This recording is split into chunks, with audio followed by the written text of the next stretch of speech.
Hey everybody, what's going on? Emo Tempest here, and it is that time of the year again. Card of the week has just started for Opus 24 Hidden Legends, and they are starting off with probably what we've all been waiting for, honestly. The answer to, Clive and Ifrit and what priming does, and it's very exciting. I'm here for it. I'm happy to see that it's not completely trash. I'm a big fan of 16 despite the horrible ending. Spoilers if you haven't played it, but yeah, it's gonna be a fun time playing these guys. I'm actually even more excited now to see the rest of the crew. Benedicta, Jill, Dion, and Sid, and all of it, Barnabas or whatever his name is. But yeah, let's get straight into these cards, guys. So Ifrit is the buy a box promo, and Clive is gonna be the signature card. We're not going to, read through the whole article exactly the way it is, but we will be picking out some key terms, and we're going to go over the priming thing just a little bit here so make sure we're all on the same page. But yeah, so Ifrit 16, 7-drop, 10k, forward, eikon, haste. When Ifrit enters the field, deals damage to your opponent, or when Clive primes into Ifrit 16, choose one forward your opponent controls, deal it 10k. And then Spit Flare for a copy of Ifrit, choose a forward, deal it 10,000 damage. I love it already, honestly. And then Clive, we saw this one a little bit already, but let's go over it again. 4-drop, 8k, dominant, has haste. The priming Ifrit's 16 effect for a fire and one other crystal point. The job eikon forwards and dominant forwards other than Clive you control gain 1000 power, which is interesting, right? Makes me think we can only assume Joshua will make it at least into this. We saw Bahamut already, which we'll cover in a second too, other than Clive you control. And then when Clive deals damage to your opponent, discard your hand, then draw 2 cards. That second part of that effect is meh, I guess, but Fire already lives in that realm with Minmu that we want to stay handless. So being able to, just pitch your whole hand, play out your hand, then attack, draw 2, seems like a great thing to me. I'm really hoping I pull this card. This card might be the first in this whole game that I decide to get, minted or whatever. And yeah, so all right, guys. November 15th is going to be the set drop. The priming mechanics, he goes on a little bit over here into, which we're just going to go over, I think. Other than that, the card is pretty straightforward. When you're Clive, you can pay 2 fire and something else to search for Ifrit out of the deck and play him over the Clive. It will have both names. And you know what, let's just go straight into this thing, the priming thing. This is also, I'll leave it in the description for you, but it's also on the article. It's very cleverly put, like right here. But the priming, it talks about it a little bit here. So can only do it when the stack is empty.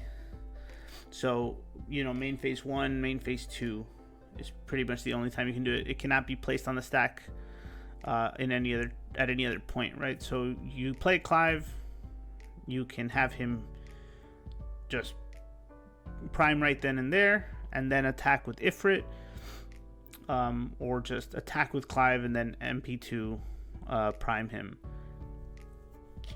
It's fine. It's not a big deal. We're going to go into the prime state. So when there are 2 cards stacked due to priming, it's called being primed or in the prime state. And prime is treated as a single character. It will possess both names. So when you prime him, he is Clive Ifrit, as it shows here. And then you cannot play another Clive or another Ifrit 16 on the board, which is normal. And if both characters are not in a prime state, you cannot prime, right? So if you have Clive already, or if you played Ifrit, like hardcast, you cannot prime Wall with Clive into the same Ifrit, because unless even if there was another Ifrit 16, you just can't, right? Because it's the same one. Pretty straightforward. This one was, I'm glad they explained, because I got a little confused myself when I was reading the article. But a primed card will maintain any effects or damage it has received, as well as the state that it is in before priming. So a dull card that is primed will become primed while maintaining its dull state. Yeah, like I said, you'll attack, and then, you know, MP2, you can do this. A primed card may not attack in the same turn it is placed on the field in the field unless it has haste. As you know, as normal, it is not. It's a new card, if you will, right? Like, so. It needs to be there from the beginning of the active phase, which is the rules on, you know, attacking and all this stuff, unless it has haste, of course. And a card that receives power gain, loss, or abilities will maintain that effect after getting primed. And it shows here that if Monk from Opus 1 gets added, here's when he primes, he's still plus 3k in Brave. So and then the last one is when the 2 cards are removed from the field, both cards will be moved to the designated zone, and then after which the top card drop eikon will immediately be removed from the game, which is interesting, right? After they're done, you just can't go back into it. So you know, it's another cool mechanic that runs out, right? Like Limit Break, which I think is great. You know, we don't want to keep having that extra recursion that a lot of decks do right now. And so you'll follow this here. If you break them, they'll both go to the break zone, and then Ifrit will get removed. Just replace break zone with any other zone, you know, back to hand, back to deck, etc., etc. Yeah, bouncing, you know, sending back to your opponent's hand is really good again, just like against limit breaks. It's very advantageous for you. But yeah, it's pretty straightforward. I don't have a problem with the mechanic. I think it's very simple. You know, obviously we'll see how it does. Just my highlights and things to call out. I think this is great for Fire in general to have it, right? Again, we know that if we're gonna have all of the icons, Garuda's Wind, Titan's Earth, Odin, so Ramu for sure Lightning, Odin and Bahamut are Light and Dark, maybe, and then Shiva will be Ice. So we should cover all the elements here. And this is good, right? We want to be able to thin out our deck while making plays and doing things. I think the biggest thing will be what it says here, right? I think obviously they'll have pretty good effects, but I think haste is just going to be such an important one, like having to do all these effects and like being able to attack, right? Again, this one makes the most sense because if let's just go back to the big picture. You know, when he enters the field, deals damage to your opponent, or when Clive primes into Ifrit, choose a 4, deal a 10k. That's awesome. And then just haste to do it again, right? You're just gonna come in and kill things. It's pretty insane, actually. Like, you know, Warrior of Light just is not gonna hold up anymore, and I'm pretty sure this is gonna be the game is gonna be really fast. I love that it doesn't say anything about damage not being reduced, so things like Yuzuki are going to be very helpful. You know, obviously Minwu's just not up to par, but cards with that effect, right? Effect damage. Ishtola, Garland, they just say any damage, effect damage just gets reduced to 0. Barrett, I believe, oh no, Barrett has like the Minwu effect, right? But you guys get what I'm saying, right? So there is obviously a way to combat it, but it's still very strong and very it just speeds up the decks, right? I'm a big fan of thinning out the deck. We play Goblin Rush, right? Just Goblin, you hold 5 cards out of the deck, and then we're drawing into everything faster. So assuming every element will get it, then every deck is going to get slightly faster in that regard, and that's just my thoughts. I don't really think there's anything else to highlight here. It's just this one, I guess. We'll move on in a second, but next time we will introduce a stranger bound to a certain gruesome circle of fate. Stay tuned. I guess, well, we already know Strangers of Paradise is getting, we saw a neon spoiler already revealed, so that's one of them. But the only other thing we can just cover really quick is the product. We know, so he says expected release date November 15th. I guess double confirmed here, right? Is planned for release on November 15th. 126 cards, 160 premiums. We have the Clive, we know. We have a dual color limit break, which is another thing that's interesting about this one. The typo side story, the Reaper of the Icy Blade. These guys apparently are super brutal in this manga anime thing. Like, they just kill a bunch of people. So I'm hoping this is really cool. I'm assuming we won't see much warp or crystal stuff this set, since we just got the crystal stuff last set, but we'll go back to multicolors again. So obviously remember, we're alternating as we go.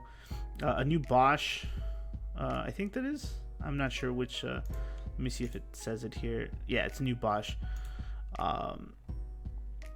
The legacy cards, which are big. Minfilia is just seeing more play now. Axstar is an insane card to bring back, but also very helpful. And Une, also very good. All of these cards are being played right now, and I assume I'm confident Axstar will be the chase one of these legacy ones. Very, very powerful card, fits in a lot of decks. Just a big problem card for a lot of decks too, in a lot of matchups.